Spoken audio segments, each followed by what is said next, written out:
मी ज्या महाविद्यालयात काम करत होतो तिथे अनेकदा कार्यक्रमांचं सूत्रसंचालन माझ्याकडे असायचं, कारण मी ज्युनियर होतो, परंतु सूत्रसंचालन करता यायचं, त्यामुळे मला ती जबाबदारी मिळायची. असे काही कार्यक्रम झाल्यानंतर मला एका सिनियर प्राध्यापकाने हटकलं. ते म्हणाले, भरपूर शायनिंग मारता हो आमच्या इथं. मी म्हटलं काय झालं सर? ते म्हणले नाही, सूत्रसंचालन छान करता, कुठे शिकलात हे आणि कुठनं ऐकून येत आहे? मी म्हटलं तसं काही नाही, आपण असे कार्यक्रम अटेंड केले की जरा शिकायला मिळतं. ते म्हणले मग एकटे जाता का? भाषणं ऐकायला आम्हाला पण घेऊन जात जा. मी म्हटलं सर काही हरकत नाही, मी सांगेल नक्की. अगदी 2च दिवसानंतर मला कळलं की पुण्याचे कुलगुरू, पुणे विद्यापीठाचे डॉक्टर नरेंद्र जाधव यांचं पुण्यात टिळक स्मारकला भाषण होतं.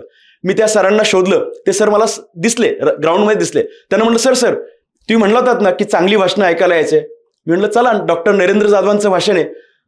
आता त्यांच्या चेहऱ्यावरती कसलाही आनंद किंवा असं काही उत्साह दिसला नाही. मी म्हटलं का हो सर? ते म्हणले कधी आहे भाषण?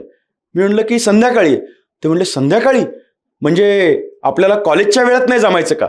अहो म्हणलं उलट सोपं आहे ना की संध्याकाळी. म्हणलं गंमत म्हणजे रविवार आहे त्या दिवशी, त्यामुळे आपल्या सुट्टीची गरज नाही.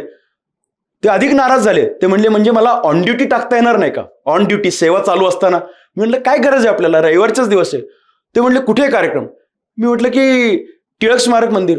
अरे बाप रे, टिळक स्मारक मंदिर? अरे म्हटलं टिळक स्मारक मंदिर इथं किती अंतर आहे? अर्ध्या तासामध्ये आपण पोहोचू. म्हणजे म्हणले आपल्याला बसचं खर्च पण करावा लागेल का? आपल्याला ट्रॅव्हलिंग अलाउन्स नाही भरता येणार. मग मी विचार केला की तुम्हाला भाषण हे कशासाठी ऐकायचंय?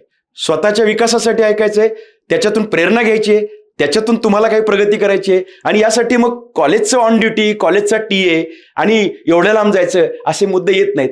बिचाऱ्या त्या प्राध्यापकांनी माझ्यासोबत आले नाहीत. ते परत कधीच आले नाहीत, रिटायर झाले. परंतु वक्तृत्व क्षेत्रामध्ये ते येऊ शकले नाहीत.